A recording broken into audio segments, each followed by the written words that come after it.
Sekarang kita masuk ke tipe-tipe unbalance ya. Boleh minta penghapus tisu kali ya? Ada ya? Ada di dalam kotak Pak. Mana? Kotak pulpen. Oh.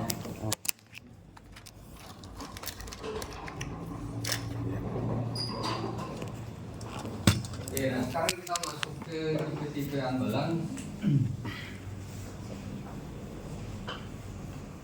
Kalau di Bapak namanya siapa, Mas? Chandra. Pak Chandra. Pak Chandra biasanya pakai workshop mesin balancing ya? Nah. Yang di balancing biasanya pompa. Banyak. Mulai Apa aja? pompa, impeller, rotor, Apa? turbin, Turbin, kompresor, blower ya. Impeller juga ada. Oke. Nah biasanya Bapak koreksinya gimana? Di satu arah, di satu sisi atau dua sisi? Tergantung barang, ada yang statik sama dinamik. Oh, jadi Bapak sudah tahu istilah-istilah dinamik, couple, statik, sudah tahu ya? Kerjanya dari tahu Pak, teorinya tahu. Dari sini. Nah sekarang kita masuk ke teori ya. Jadi ini akan kita bahas tipe-tipe unbalance ya. Tipe yang pertama itu disebut sebagai static unbalance. Kapan saya bisa sebut mesin saya mengalami static unbalance? Jadi kalau misalkan saya punya rotor, misalkan di sini ada impeller ya. Kalau di kiri misalkan. Nah kalau misalkan saya taruh di sini massa 5 gram misalkan, maka apa yang terjadi? Dia jadi unbalance ya. Nah kemudian karena ada massa berlebih 5 gram di sini, apa yang terjadi? Akan muncullah eccentricity. Jadi pusat sumbu massanya sekarang tidak segaris lagi dengan pusat sumbu geometrinya. Jadi sekarang pusat sumbu massanya di sini. Naik dia. Nah ini jaraknya biasa sama. Misalkan ini A, ini juga A. Ya. Nah efeknya apa? Nah sekarang karena ada eccentricity terjadilah unbalance ya. Jadi vibrasinya akan lebih dominan di arah horizontal dan vertikal. Jadi ketika dia berputar ini vibrasinya akan lebih besar di arah vertikal dan horizontal. Dan misalkan kalau di sini vibrasinya 10, di horizontal vibrasinya mungkin 12. Ya. Jadi perbedaannya tidak terlalu jauh. Ya, misalkan ini juga 10, ini juga 12. Kenapa vibrasi ini hampir mirip dan ini juga mirip? Karena eccentricity di sini dan di sini adalah sama. Ya. Jadi vibrasi yang dihasilkan di bearing di sini dan bearing yang di sini D dan D itu hampir sama. Ya. Kemudian fasa. Ada yang tahu itu pernah ukur fasa sebelumnya? Nah, fasa. Jadi kita itu di vibrasi ada 3 buah ada 3 buah nilai atau parameter. Yang pertama itu amplitudo. Kemudian ada frekuensi dan period. Yang ketiga itu ada fasa. Nah sekarang misalkan amplitudo, kalau benda bervibrasi akan terjadi, maka dia akan naik turun gitu kan ya? Atau mungkin dia gerak kiri kanan, itu disebut vibrasi. Nah, sekarang kalau misalkan ini papan tulisnya saya tarik, apa yang terjadi? Jadi dia akan berbentuk gelombang sinusoidal, ya kan? Nah apa itu amplitudo? Amplitudo adalah ini, berapa jauh dia bergerak, naik turun atau gerak kiri kanan, itu disebut dengan amplitudo ya. Nah sekarang apa itu frekuensi? Frekuensi adalah, misalkan ini adalah waktu ya. Oke. Maka misalkan ini 1 detik. Selama 1 detik berapa buah cycle di sini yang kita lihat? 1 cycle adalah ketika dia naik, kemudian turun, kemudian kembali ke titik awal, itu disebut 1 cycle, atau ketika dia berputar 360 derajat itu disebut satu cycle, satu putaran ya. Jadi satu cycle adalah di sini satu puncak dan satu lembah ya. Nah, sekarang dalam 1 detik berapa cycle di sini? 1, Ya, coba kita hitung. 1, 2, 2, 4. 3, 3,5. Jadi misalkan di sini 3,5 cycle atau 3,5 putaran dalam 1 detik, maka kita dapat 3,5. Kenapa? Karena 3,5 putaran dalam 1 detik ya. Nah sekarang periode, bagaimana cara menghitung periode? Periode adalah berapa waktu yang dibutuhkan dalam satu cycle ini, berapa detik, itu disebut periode ya. Kalau misalkan dalam 1 detik 3,5 cycle, berarti dalam 1 cycle kita dapat hitung periode dengan cara 1 per frekuensi. Jadi periodenya adalah 1 dibagi 3,5. Dapatnya berapa second? 0,28. 0,28 apa? Detik. Berarti dalam 1 cycle dia butuh 0,28 detik ya. Kemudian fasa. Apa itu fasa? Nah fasa itu ada 2. Jadi ada fasa absolut, ada fasa relatif.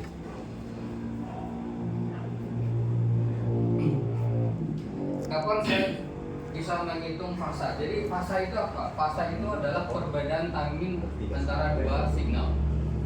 Jadi kalau misalkan ada sinyal dari sensor vibrasi bentuknya begini ya, kemudian ada sinyal dari tapo, misalkan sinyal tapo begini. Nah sekarang bagaimana cara menghitung fasa absolut? Ya ini adalah sinyal dari tapometer, ini adalah sinyal dari sensor vibrasi. Nah fasa absolut itu dihitung dari jarak ini ke sini. Jadi ini adalah high spot dari sensor vibrasi, ini adalah sinyal tachometer ya. Ketika dia dapat reflektor atau dapat keyway, maka akan memberikan sinyal pulse ya. Ini high spot dari sinyal tacho. Nah ini nanti kita bisa hitung berapa derajat. Ya misalkan di sini nih, kalau misalkan satu putaran itu kan 360 derajat ya, berarti satu puncak ini berapa derajat? 108. Jadi ini 180, ini juga 180 derajat. Kalau seperempatnya berarti 90. Nah kalau ini kira-kira berapa derajat? Ini ke sini 90, ya kan? Ini ke sini 90, ini ke sini mungkin kurang dari 90. Kira-kira berapa? Misalkan 50 misalkan. Jadi total fasanya, beda fasanya berapa? 180 tambah 50 berarti 130. Jadi fasa absolutnya adalah 230 derajat. Nah sekarang kalau fasa relatif itu antara 2 buah sinyal vibrasi ya. Jadi saya punya sensor vibrasi 1, ada sensor vibrasi 2 ya. Jadi bentuk sinyal misalkan seperti ini. Ini dari sensor 1, kemudian yang ini dari sensor 2. Nah sekarang kita lihat high spot to high spotnya, berarti dari sini dan ini kan ya, ini high spot, ini juga high spot. Nah ini ke sini berapa? 90. Nah ini kan garisnya, ini sini berapa? 90. Jadi beda fasanya berapa? 180. Ya jadi saya bisa melihat fasa. Jadi misalkan kita punya bearing DE dan NDE misalkan. Misalkan kalau dia static unbalance, maka dia itu gerak begini. Ya, jadi ketika yang ini naik, yang ini juga naik. Kenapa begitu? Karena dia naiknya segaris eccentricity-nya, gitu ya. Jadi dia akan bervibrasi juga begini. Jadi ketika ini naik, ini juga naik. Jadi beda fasanya berapa? beda fasanya menjadi 0. Kenapa? Karena dia tidak begini-begini, tapi dia bersamaan naik dan turun ya. Jadi beda fasanya 0, bentuknya nanti vibrasinya begini. Jadi ketika ini naik, ini juga naik, ini turun, itu juga turun. Jadi ini ke sini beda fasanya 0. 0 derajat ya. Itu kalau dia statik ya. Jadi bagaimana cara kita mengetahui mesin kita statik imbalance? Yang pertama, kita cek vibrasinya. Kalau vibrasi DE dan NDE mirip, dan vibrasi antara vertikal dan horizontal position sensor itu juga mirip, sama-sama tinggi. Kemudian beda fasa antara, misalkan kita pasang sensor di sini, kita pasang sensor di sini, beda fasanya mendekati 0 derajat plus minus 30 derajat. Jadi beda fasanya itu antara 330 derajat sampai 30 derajat. Nah, kalau beda fasanya di sekitaran ini, kita anggap dia statik imbalance ya. Kemudian langkah selanjutnya apa? Kita cek vibration spektrumnya. Jadi vibration spektrumnya tinggi di putarannya, misalkan putarannya 1500 misalkan.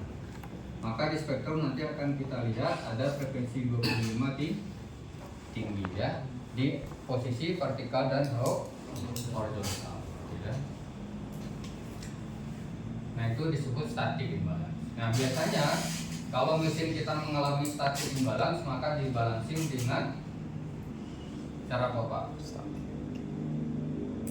Dengan single plane balancing. Jadi kita cukup balancing di satu sisi aja. Mungkin kita balancing di sisi sini saja. Jadi di sini nggak usah diapak-atik gitu ya. Cukup di sebelah aja. Dan biasanya terjadi pada mesin-mesin yang ininya tipis. Jadi nggak yang lebar gitu ya. Kira-kira berapa itu? Ada gambaran kan? Oh, jadi kita melihat L per D-nya.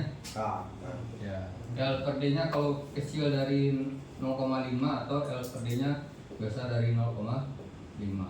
Itulah standar untuk yang bisa di statik ya Pak ya? Ya, itu kalau berdasarkan dimensi. Dimensi ya? Tapi kalau berdasarkan teoritis, nah kita harus ikuti yang ini.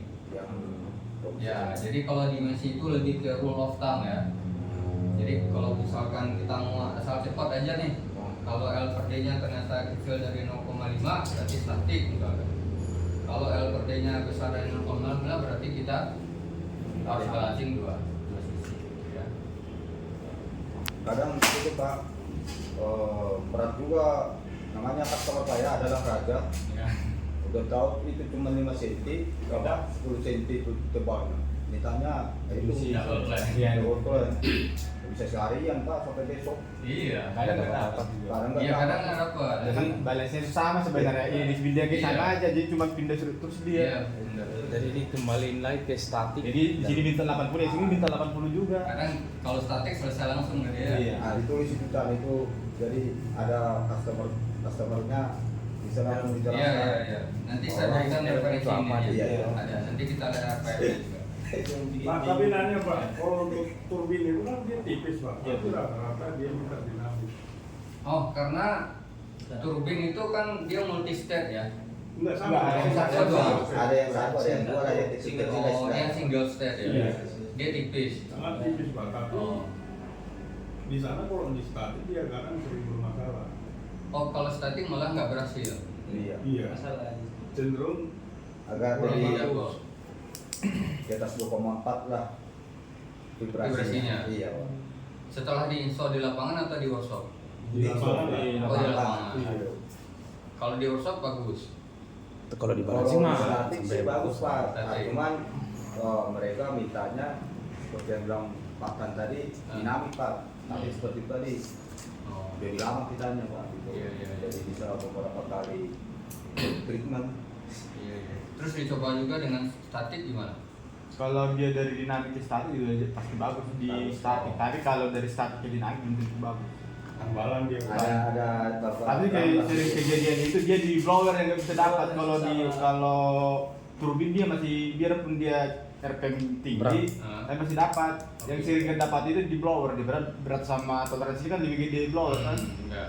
Tapi sering gak dapat gitu. Iya, karena blower itu biasanya statik. Iya. Tapi statik itu kan dari sekali dulu sendernya kan ya memang benar pindah ke sini, pindah ke sini. Cuman Iya. mutar itu berapa kali mau 2 hari mau Ngomongnya ketemu. tuh, apa ya? Jadi ini bulat sana. Iya. Di sini ambalan yang depan. Sini yang belakang nih. Nah, perhitungan cara itu ini 5 gram ini 10. Oke. Kalau dikasih 5 ini 10 kadang pindah. Oke. Nah itu gimana tuh cara ngitungnya saya? Jadi kita coba ya. Cuma ingat lagi ini adalah rule of thumb ya, Ya. bukan standar sebenarnya ya. Ya, setengah. Jadi kalau analisa bapak pakai tetap bapak cek dari fasa. Jadi kalau misalkan hitung fasanya di sini dan di sini dia mendekati 0 derajat, ya berarti dia Sepasa Pak ya. ya itu lebih ada data yang lebih akurat lah. Jadi kalau ini berdasarkan dimensi sebenarnya cuma rule of thumb ya, tidak bisa dijadikan patokan ya. Kadang-kadang kalau mau cowboy di lapangan baru pakai ini ya. Iya. Oke, nah sekarang nah ini adalah static imbalance ya. Jadi vibrasinya itu akan lebih tinggi di arah radial, spektrumnya akan tinggi di 1x ya. 1x itu adalah putaran dari rotornya berapa? Ini adalah 1x ya. Putaran sahnya berapa? Kemudian yang kedua itu disebut sebagai momen atau coupled unbalance.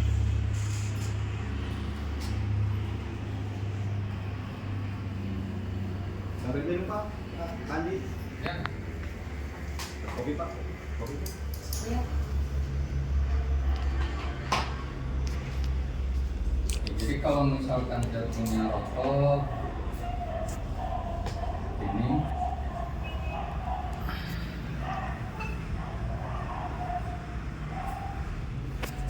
ya. Ini ada miring.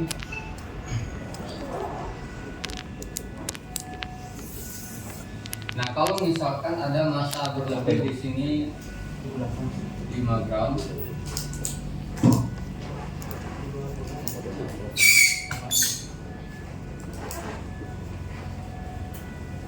Nah, di sini juga ada massa berlebih 5 gram, tapi posisinya di sini di atas, di sini di bawah ya. Maka kira-kira pusat sumbu massanya gimana? Masih di tengah. Masih tengah. Pusat sumbu massa Beratnya. Berat. berarti kalau ini tengahnya, berarti dia akan berpotongan di. Nah, ini adalah pusat sumbu massanya. Ini adalah pusat sumbu geometri. Jadi di sini akan membentuk sudut ya. Nah, besarnya sudut ini dari ini sama. Kenapa? Karena masanya sama ya. Oke, nah sekarang vibrasinya juga kurang lebih sama. Di sini mungkin 10 vibrasinya, di sini mungkin 12, di sini juga 10, di sini juga 12 di horizontal ya. Nah, sekarang kalau kita ukur fasanya. Kalau saya ukur fasa di DE di sini dan saya taruh juga ukur fasa di sini, kira-kira beda fasanya berapa?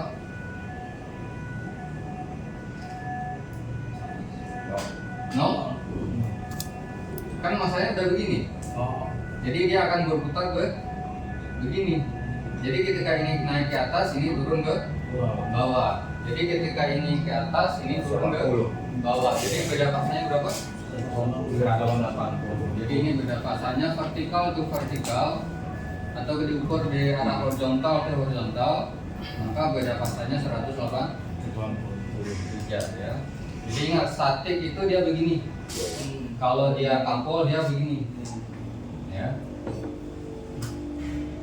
Nah, itu ciri-ciri untuk couple unbalance. Jadi kalau couple unbalance, maka kita harus balancing dengan metode dua plane balancing. Jadi kita harus balancing di sini, kita balancing lagi di sini. Ya. Jadi ini adalah gambar fasa nih. Kan ada bubble, ada lingkaran. Di sini ada ekornya.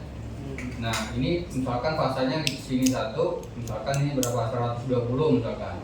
Nah, satu lagi berlawanan, berarti beda fasanya 180 ya.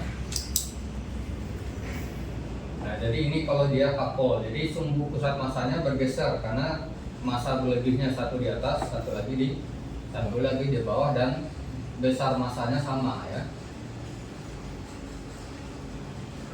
Nah, sekarang dynamic unbalance. Nah, kalau dynamic unbalance ini sekarang berbeda. Misalkan di sini beratnya 15 gram. maka sekarang titik potongnya tidak lagi di tengah sini. Jadi karena mungkin ini lebih berat, jadi mungkin ya, jadi mungkin di sini akan lebih berat. Jadi sini mungkin beta, di sini alfa. Jadi ini lebih besar gitu ya. Jadi otomatis pas dia berputar, titik potongnya bukan di sini lagi, tapi di sini, begini. Ya, kalau dinamik, kalau kapal kan begini. Ya, jadi vibrasi di sini sama, tapi pasanya berbeda ketika ini naik, gitu ya. Tapi kalau dia dinamik begini. Ya, vibrasi di sini mungkin akan lebih besar daripada di sini. Kenapa? Karena sudutnya lebih banyak juga, ya. Maka kalau kita punya jenis unbalance seperti ini, kita harus balancing di dua sisi, ya, dua plane balancing di sini dan di sini, ya. Nah, kira-kira kalau dia dynamic unbalance, maka beda fasanya di sini dan di sini berapa?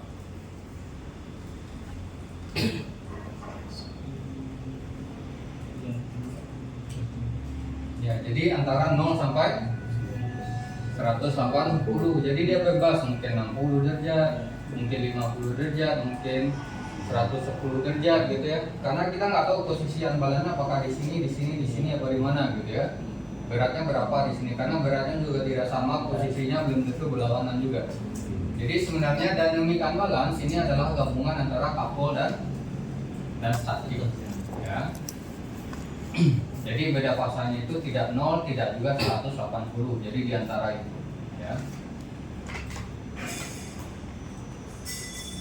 Oke, nah sekarang kita lanjut ke, nah ini adalah single plane balancing ya. Jadi single plane balancing itu biasanya kalau rotornya tipis ya.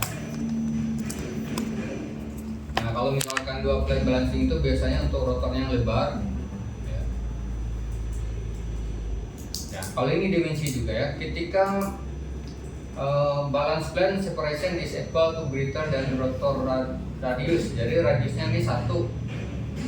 Kemudian tapi jaraknya plane separationnya antara titik ini dan ini ternyata lebih besar dari radiusnya. Itu kita harus dua plane balancing ya. Ini standarnya dari slide ini. Nanti saya akan berikan lagi dari slide standar yang berbeda ya. Nah, kalau kita pasang mesin, kalau ternyata jarak miring terdekat kan di sini ya. Ya. Kalau jaraknya ini ke sini kurang dari setengah plane separationnya, maka kita juga harus lakukan dua plane balancing ya. Ini berdasarkan di dimensi ya. Jadi kita sudah dapat dua cara ya. Yang pertama itu berdasarkan fasa, yang kedua dengan cara dimensi ini. Ya. Jadi Bapak boleh pakai cara dua-duanya. Nah, kemudian